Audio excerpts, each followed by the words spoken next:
আসসালামু আলাইকুম। এখন আপনারা যেটি দেখতে পাচ্ছেন সেটা হচ্ছে একটা কামিজ। এটা হচ্ছে জলপাই কালারের কামিজ। এটা ঠোরে কাপড় দিয়ে তৈরি করা কামিজ।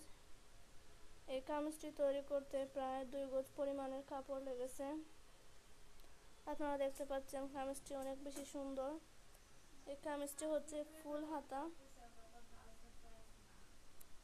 হাতার মধ্যে কিন্তু বকরম দেওয়া, এই যে আপনারা দেখতে পাচ্ছেন হাতার মধ্যে বকরম আর হচ্ছে বোতাম দেওয়া। আর এই কামিজটির বুকের মধ্যেও কিন্তু বোতাম দেওয়া। কামিজটি হচ্ছে জলপাই কালারের কামিজ। কামিজটি তৈরি করতে 2 গজ পরিমাণের কাপড় লেগেছে।